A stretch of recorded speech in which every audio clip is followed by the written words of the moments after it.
Hi, this is Ben and Barry on football. Welcome to the matchup show. Yeah, I know, we were laughing before the show even got started, right? Again, my name is Barry Sterling Mitchell. I produce the Sterling Net Point Power Rankings. My compadre in crime is. My name is Ben Dickerson. And again, this is the matchup show.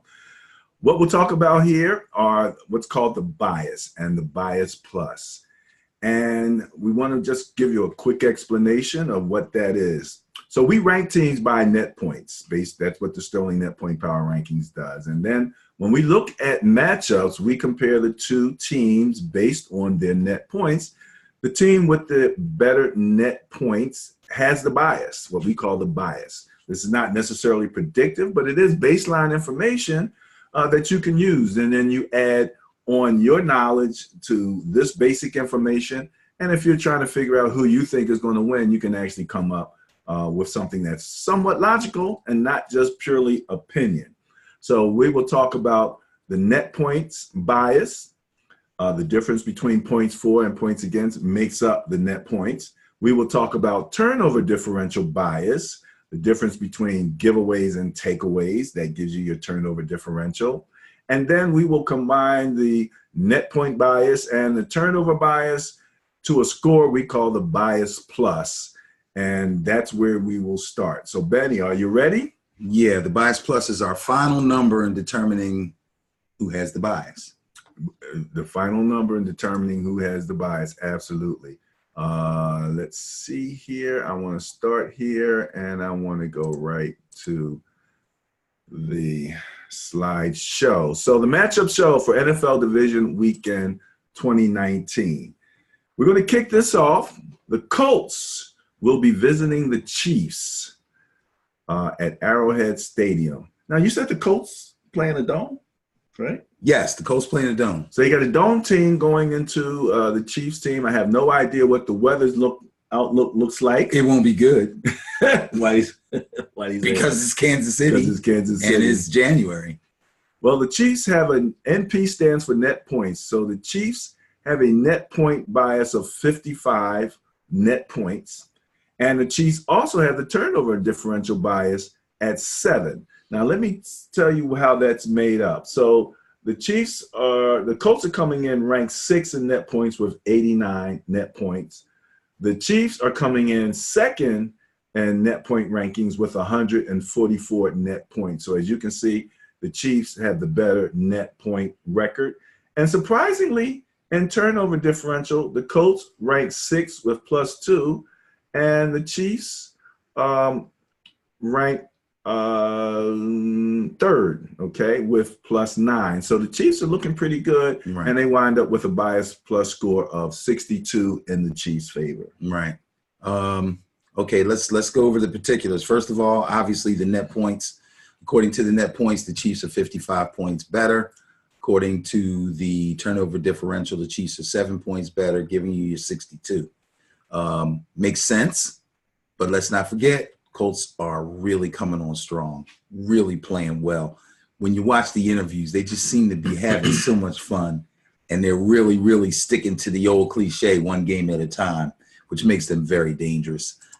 They haven't shown any real weaknesses per se. Not saying their offense is great or their defense is great, but they have weapons on offense. They got a defense that really flies around, especially in the secondary. Yeah. They got a couple of decent pass rushers, and they are not bad at all. The Chiefs are a team that I don't think really looks so much for weaknesses as they like to just impose their will on you offensively. And because of the weapons that they have, they can do that, and they can get away with it. They've only been in a couple of real shootout games. I think the Rams and the Patriots game, they were the only teams that could really go back and forth with them. But, yeah, you got Chiefs are home. Obviously, that's a plus for them. The Colts are a dome team playing outside. Obviously, that's plus something a little bit against them. That's another plus for the Chiefs. If the weather is inclement, that's another plus for the Chiefs. I don't think the Colts are going to be able to go score for score with these guys, which is something that you have to do if you're going to keep up and then hope for some defensive crackdown at the end of the game to get you over. And the one thing we've been talking about, especially relative to the Chiefs, is their defense is somewhat Absolutely. porous. And Andrew Luck might be able to get in there and create some havoc with that. That's true. But are they going to be able to keep up with Patrick Mahomes? Yeah, I just the scoring machine, man. Yeah, it's going to be tough. However, I will say this, and the Chiefs having the week off, having the first round bye, I'm thinking that that's a good thing for their defense. I think that they've probably had that extra week to really study, and of course, they didn't know they were going to play the Colts until they won the game. You know, with this but basically, what I've heard from different football people is that once you get to this part of the season, you got a first round bye. You pretty much try to scheme up the two teams that you have the best chance of seeing. Yeah, and then you just go from there, and then you spend the next week coming up to you playing that one team of giving that extra time to them. So I'm going to give Andy Reid a chance here and hope that he has impressed on his defensive coaches that it's basically up to them for them to win this game. The offense is going to do their thing. And if allowed, the Colts offense is going to do their thing. Andy Reid is known for when you give him extra prep time. That is true. Really good. That's true. You know. That's regular season. He's also known for having game management issues in tight, important games. Relative to the choke word being mentioned. So there's some interesting history with him. So much going on here. You can't miss this game. You can't miss any of these games, but you can't miss this game. This is the early game on Saturday.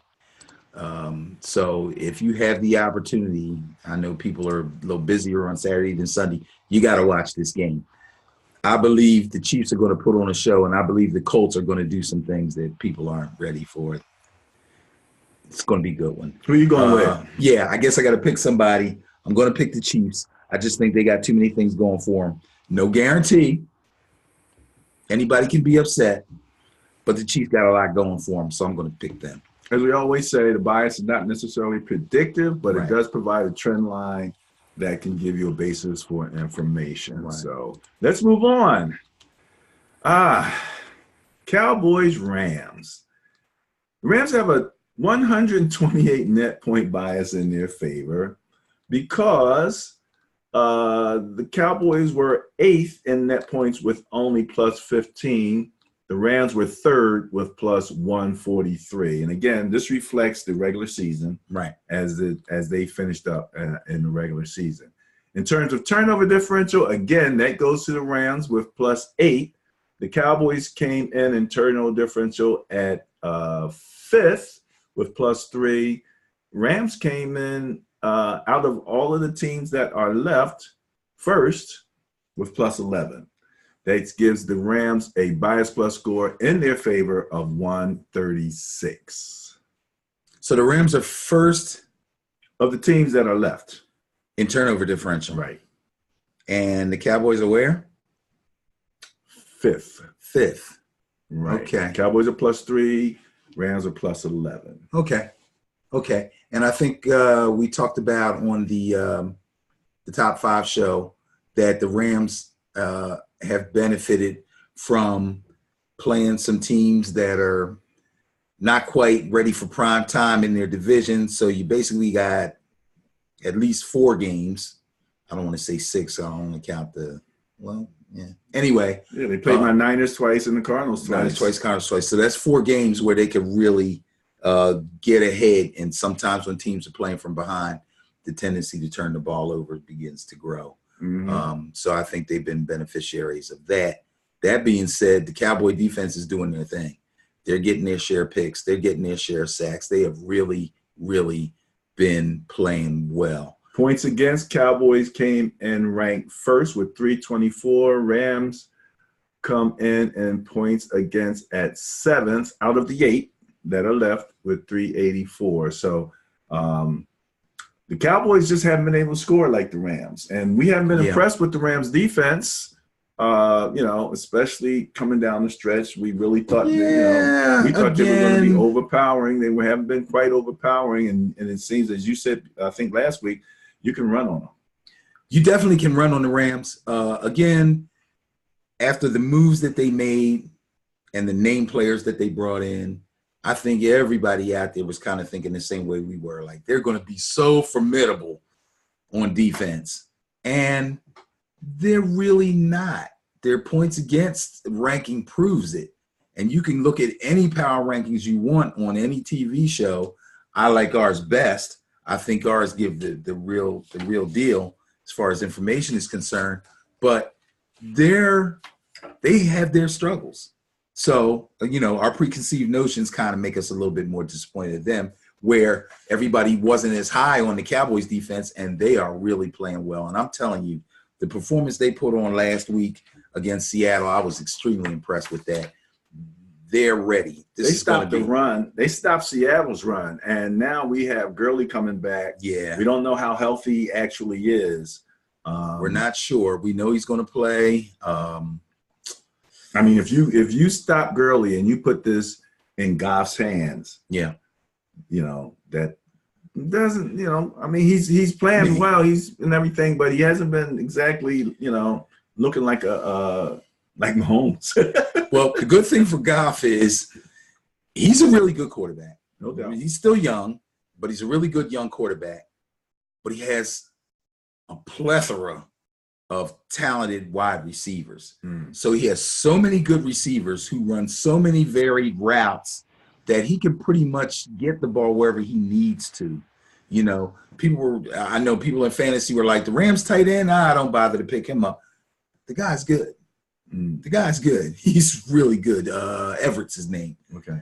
He's a good player. So top to bottom in the passing game, he's chock full of weapons. Okay. Even with Cooper Kupp going down, the guy Josh Reynolds I think that slowed him down a little bit too. Dude. Well, when Kupp they had to was make that really changeover and not having Cooper. Sure, because they're not the same guy, and Cooper Kupp was a really dynamic player. I think he was a safety net. He was like that guy that third down and got to get it. Yeah. And Cooper Kupp, he got open. He ran great routes. Yeah. But Josh Reynolds is nothing to sneeze at. The guy can play, and he can hang in there. And with the emergence of the tight end also, their passing game is just that much better.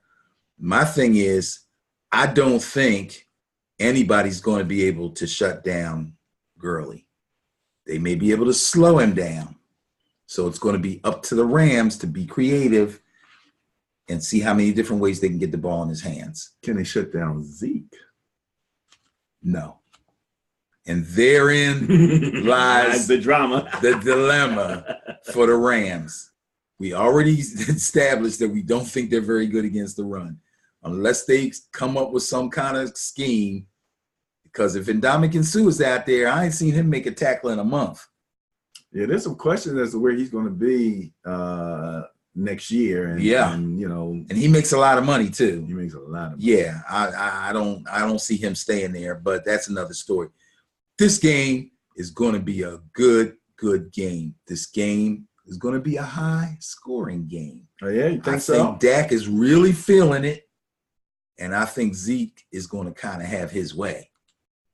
Now, we're kind of halfway through because there's only 4 games, and I do want to mention this. In the wild card, I actually tweeted out that the pocket quarterbacks had the day as far as I was concerned. Yes, we had a number of pocket quarterbacks, and we had a number of not running quarterbacks, but very mobile that tend to run. Mobile quarterbacks. Now, I kind of put Dak in that more so in the pocket.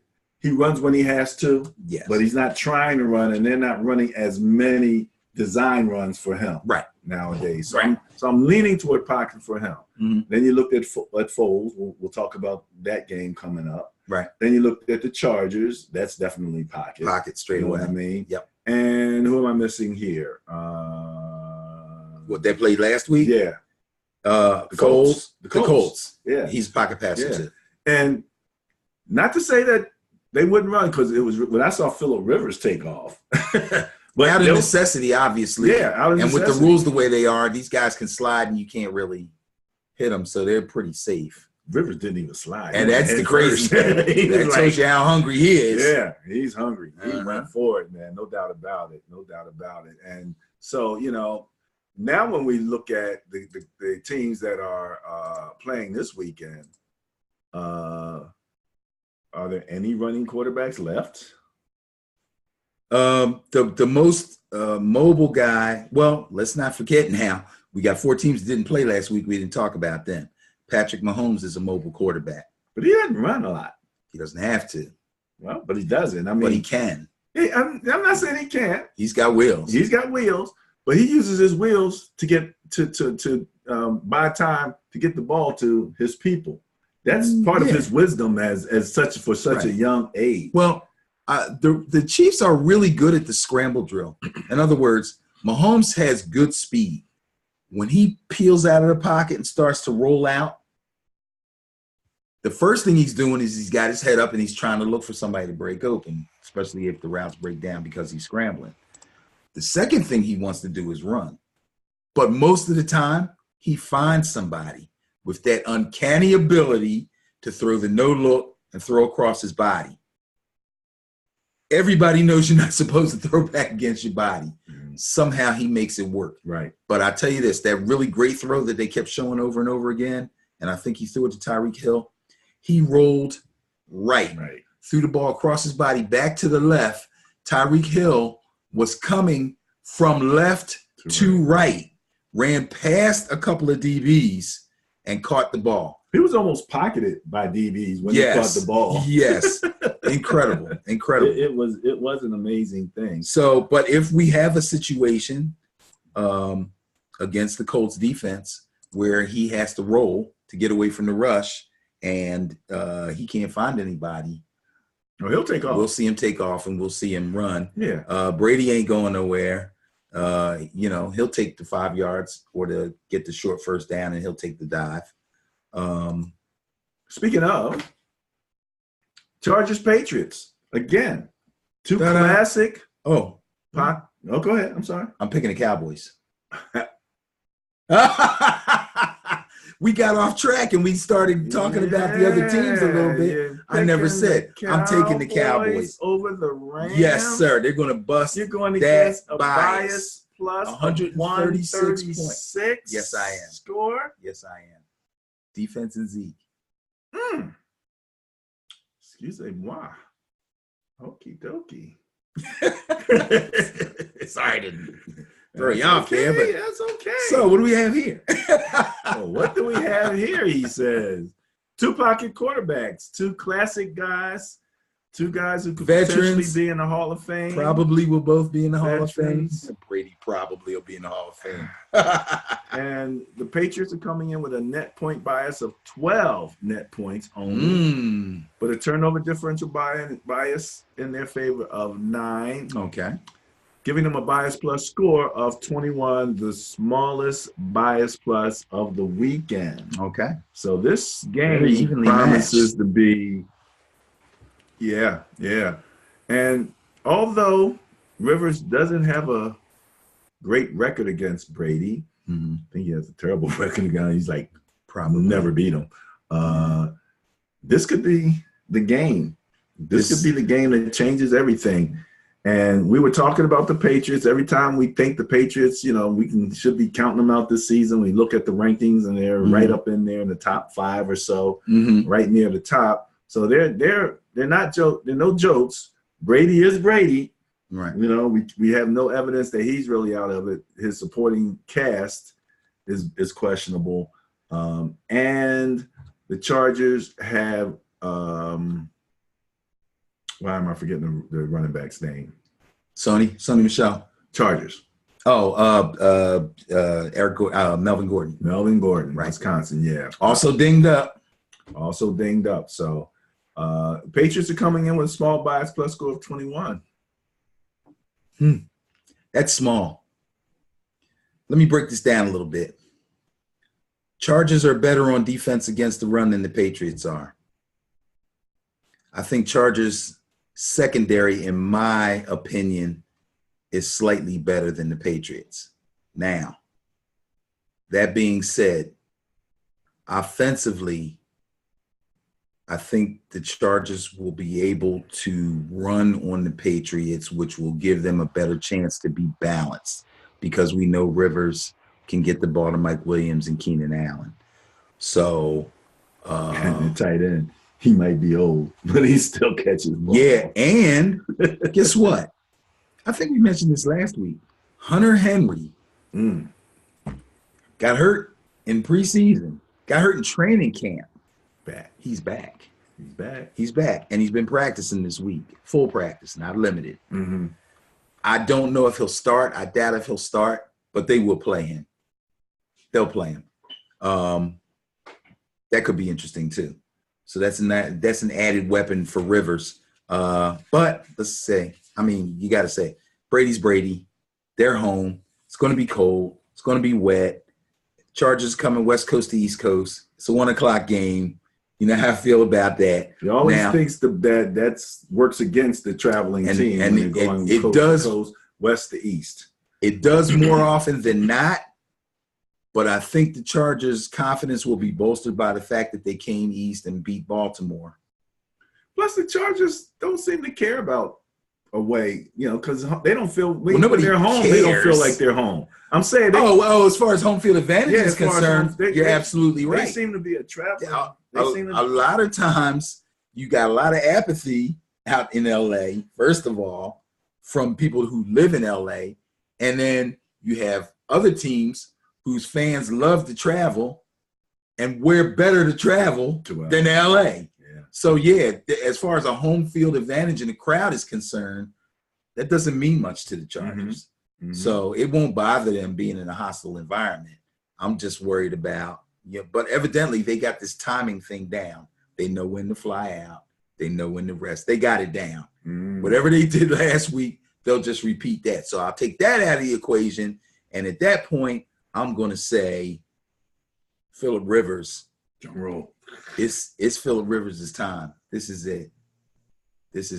Going against the bias. I'm going against the bias again. Small as it is, so it's not that big a. Yeah, that's not. You know what I mean? I really think that the Chargers are the better team, and they will win that game.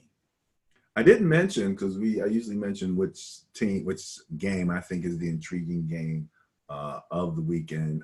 Going back to the first one we talked about, Colts and Chiefs. That is the game that I'm picking. Okay. As the intriguing game of the week, because again, you've got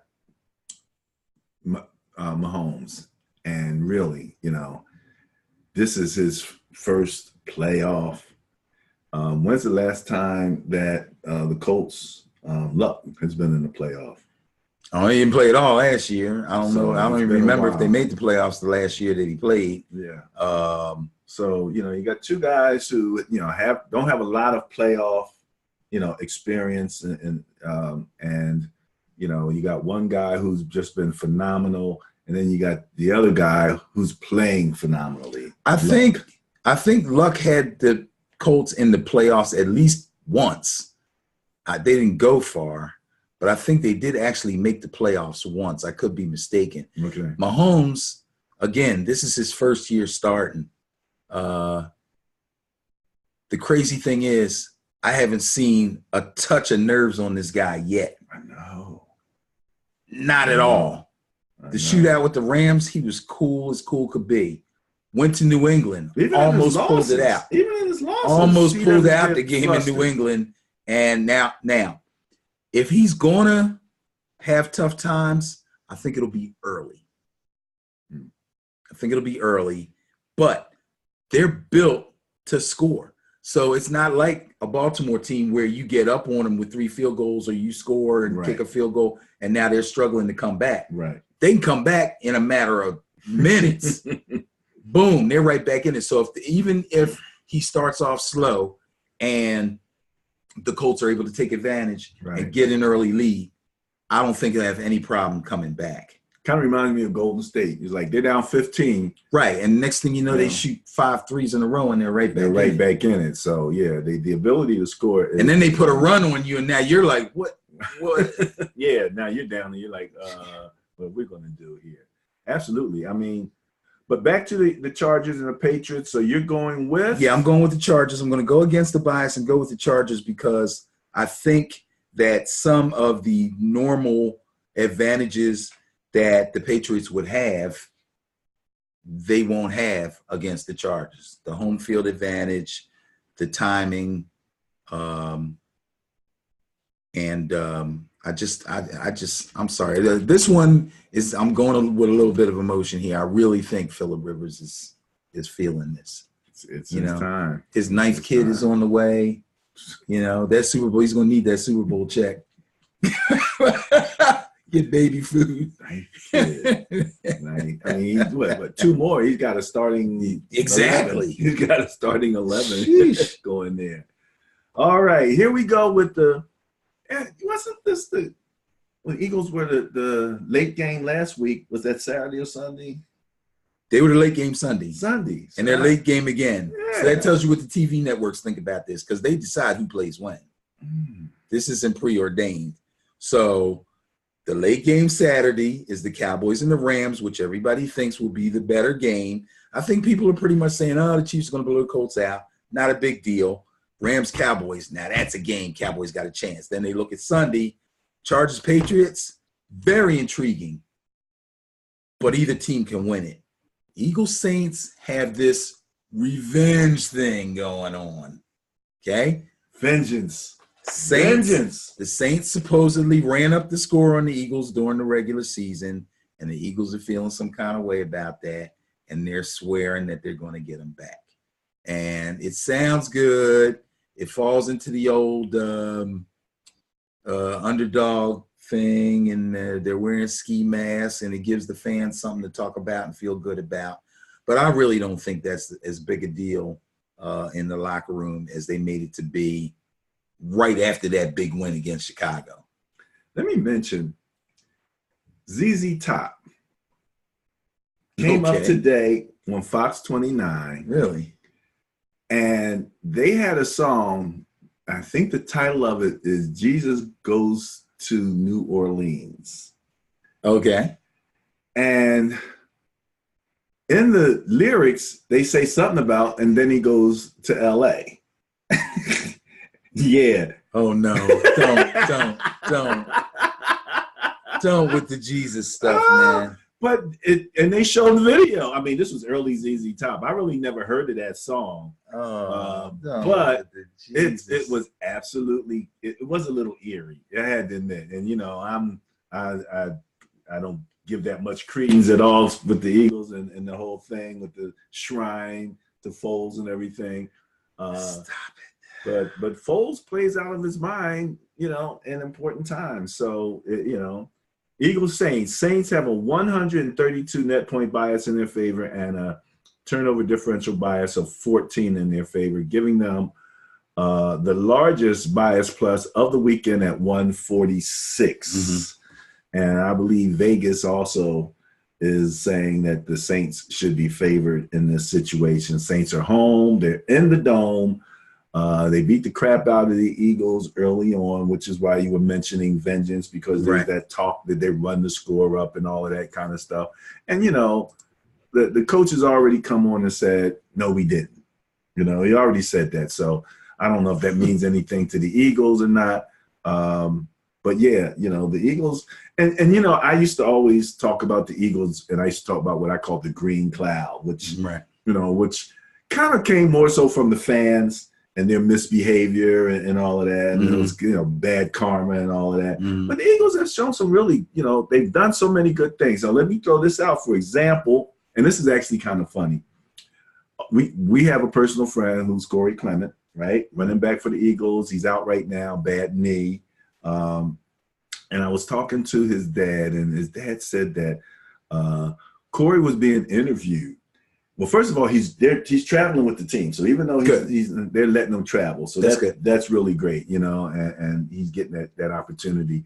And even last year when they won the Super Bowl, they gave Dorenbos, the long snapper. Yeah. His story is now being told where, he went to the Saints and in the physical found out that he had a heart condition. Mm. And doctor told him, you play one more game, you could have died. Mm. That's how bad his condition was. When the doctor was like, called him like, don't want to get you upset, we'll go straight to the hospital. Right, that type of thing. Right. And he went all through, but they gave him a Super Bowl ring. Right. So little things like karma, good karma, you know what I mean? Yeah, sure. So they're interviewing Corey, and I understand this is on YouTube. And the interviewer says to Corey, everybody in the Super Bowl that won is going to get a Sleep Number bed. Okay. And Corey's like, what am I doing my own with the bed that I got? We don't care about that. But they all got Sleep Number beds, both teams. Okay. Never heard that before. Nah, that's one of those. And it's one of those things that I guess, you had to know somebody to find out something like that. Right. But if you need a Sleep Number bed, get to the Super Bowl any way that you can and get on one of those teams. Half them guys are probably like, I got one already. They got 3 probably already. But so the Saints, Bias Plus 146. What you got? I'm taking the Saints all the way on this one. I think this is a no-brainer. Please go on YouTube. Well, you're on YouTube if you're watching this. Go back, look at last week's show, because you probably think that I said the same thing about the Bears game last week, but I did not. I did pick the Bears to win, but I did not say it was a sure thing, and I said that the Eagles had a good chance to win the game. But I had to make a pick, and I picked the Bears. They didn't get the job done defensively. They really didn't. But the game went down to the wire, okay? And I didn't think their defense played well, hardly at all, okay? The Saints defense, although they don't have many big names, they play very well together as a unit. Again, the Eagles' run game is not very good. At this point, Sproles is probably their best back. Smallwoods might sneak up on you and catch something, a swing pass or something, or sneak up off tackle for a first down. But their run game is nothing to write home about, which means that the Saints will be able to maybe rush with 4, sit a bunch of DBs back and give Foles some trouble. Foles had 2 turnovers against the Bears. He had 2 turnovers against the Bears. And again, the Bears did not play well. They had more opportunities to do things defensively that they didn't do. I don't think the Saints are going to give the Eagles a chance to get off like that. I really don't. Well, hopefully they can pressure Foles a little better than the last 3 teams, even with their superstar rushers. It's going to have to be a concerted effort. You can't sit back and wait. Yeah. For one guy to get it done. Where, absolutely. Where they're just catching him. So you're going with the Saints? Yeah, I haven't seen Sean Payton get out coached in quite a while. That Cowboys game was a wake-up call for him. He's not going to let that happen again. He is not going to get caught sleeping again. Yeah. All right. Well, those are the 4 games for this coming division weekend. Again, if you're on YouTube, and you can find us on YouTube at www.benandbarryonfootball.com, that will take you to our YouTube page. Remember to click the like button, click the notification button, follow us on YouTube. You can also find us on Twitter at B&B on football, and on Facebook at BNBOF. Before we go, we did want to kind of share our social media pages with you. We gave you the information as to where they were, but just so that you know when you're there, when you see this information, you will know that you are in the right place. So this is the Sterling Net Point Power Rankings Facebook page at Sterling NPPR. And this is where we provide some information. Again, last week, the Eagles had the largest bias going against them, and they overcame that and became what I call the bias buster of the week. On our Facebook page, we like to share information. For example, Parkey's Miss was officially ruled a block. And although he probably generated as many memes as anybody that I know of. Poor guy. They were really killing him. But again, wasn't quite his fault. It was partially blocked. And, you know, I kind of stood up for him and said, hey, it's a team. It was a team loss. I really felt it was a team loss. Yeah. And when Golden Tate caught that ball, Park, he didn't give up that touchdown. Yeah, that's right. You know, that's right. That was 6 points right there, man. Yeah. That made all the difference. And I do think that the Bears coaching left a little bit to be desired, especially going down and to the end of the game. And then Sterling, Ben and Barry on Football on Twitter, where you'll find information. And again, we like to share as much as possible. This is a quick video that we shared about Saquon Barkley, who we affectionately call The Gift. Saquon Barkley is an absolute beast who's, as you can see here, is in full workout mode already, and he's getting ready for the next season already, man. Already. So, you know, you got to give it to him, man. I mean, this young guy is an awesome person on a personal level. Yep. A fantastic athlete, potentially rookie of the year, and I think I hope he gets it. Get it. Yeah, I think so. Get it. And just like I also believe Mahomes would be team league MVP, mainly because he leads the #1 defense, and coming out of the regular season, he had the 26th rank.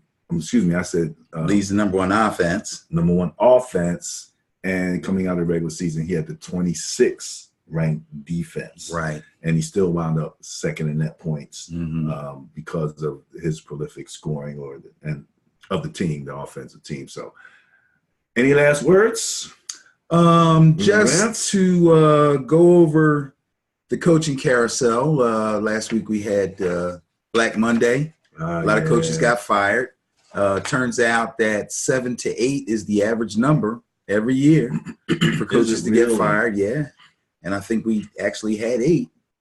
32 teams out of 32 teams. Yeah. Right. So, you know, I mean, this stuff is all in the news. I just want to do a real quick rundown. The Tampa Bay Buccaneers fired Dirk Koetter, which was their head coach, and they have reached back into the past and brought up Bruce Arians. Coolest coach around. Cool coach. Where's a Kango? I mean, you can't get much cooler than that. Okay.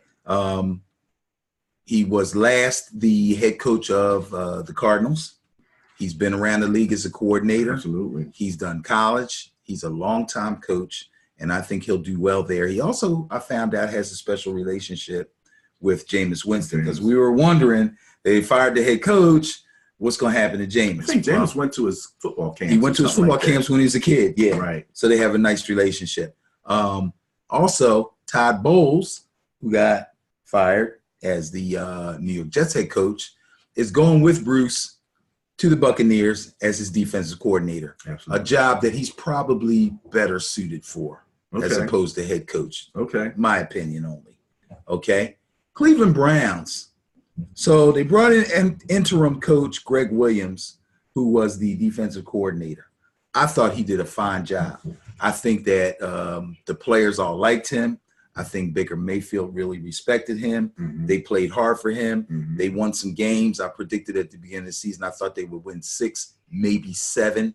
I think they finished with 8 wins, didn't they? Or 7 wins. Either way, they did a lot better than a lot of people thought they would. They did far better than they've done over the last couple of years.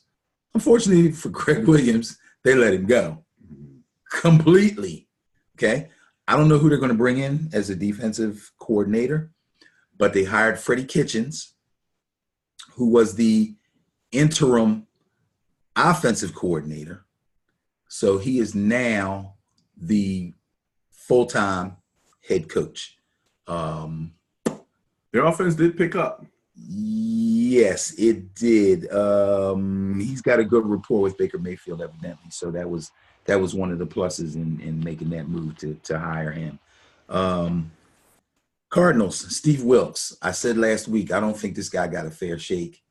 I don't know if he had problems in the locker room, but from what I heard, the players liked him. I know Larry Fitzgerald said that the players liked him. I would respect Larry Fitzgerald's word, but evidently The front office did not. He only got 1 year at this with limited talent and a lot of turnover. But he is now gone, and they have hired Cliff Kingsbury. Now, Cliff Kingsbury was a pretty prolific college quarterback at Texas Tech back in his day as a young player. He was also an offensive coordinator at the University of Houston and offensive coordinator at Texas Tech. And he had just received the offensive coordinator job at USC, which was quite an honor, I would say. That's a major, major program in a major conference. And he was supposed to be offensive coordinator there. He seemed to be very happy with the job. And then all of a sudden, the Cardinals came calling. NFL team. Guess what? That's upward mobility, fellas. Don't be mad at the guy. He took the he took the head coach job with the Cardinals. I don't blame him. I would not be angry with him at all about that. The Packers got rid of Mike McCarthy. They got the offensive coordinator from the Titans. Now, his name is Matt LaFleur. I did not have time to research back a little further where else he was an offensive coach at. But on the surface, you look at the Titans offense and you go, you know what I mean? Yeah. But I think they hired him because of the work that he did at the other places where he was. Okay. Obviously, the Packers understand his skills as an offensive mind, and they felt good about. And from what I heard, they interviewed a good number of guys. Yeah, I watched the and he came out. I watched the coaches conference that he did, news conference. Okay. And he went on and on and on about how much they put in to the search. That's good. That's good. That's good because a lot of people probably don't really care about that part. They only want to see the end result. Last but not apparently least, also, and he mentioned apparently Aaron Rodgers was part of the selection process. Yeah. Well, that makes sense. Makes sense. Yeah. That makes sense. Especially if you know you're actually looking for an offensive-minded head coach, which is the trend apparently. That is the trend. However, the Broncos of all teams, team owned by the general manager is John Elway, surprisingly hired Vic Fangio, who was the Chicago Bears defensive coordinator. Right. But Vic Fangio is a veteran coordinator who's been around for a long time and has led a lot of really good defenses. So they brought him in. Of course, they let go of Vance Joseph. Now, here's the catch. Cincinnati Bengals have been interviewing a lot of guys too. Hugh Jackson, after getting fired by Cleveland, went to work for his good friend, Marvin Lewis. Marvin Lewis booted out the door. Natural progression of things seems to be Hugh Jackson steps up and becomes the head coach of the Bengals. Now, as bad as the Bengals played this year, does that make sense to you? Well, no. It doesn't make sense to me either. And evidently it didn't make sense to the owner, or as I've been reading lately, the owner's children. And when I say children, I don't mean little kids. These are grown folks that are coming up in the business. Okay, and are being groomed to run this team after the owner steps down. And Hugh Jackson is no longer the front runner. The front runner actually is, I lost my train of thought. Front runner for the Browns. Vance Joseph. Bengals, rather. The guy that got fired by the Bengals. By the Broncos. By the Broncos. Why am I? You know what it is? I'm talking too much. I'm ready to get off of here. A lot of new head coaches. Along with that, a lot of teams will be bringing new people on their staffs. A lot of turnover. Draft is coming up. That's all good. But none of that's really going to show itself until next year. Watch these playoff games this weekend. Have some fun. Good NFL football coming up. All right. Good work. Good work. Absolutely. So that's Ben and Barry on football, the matchup show. Any last words? Go Noles. Go Noles.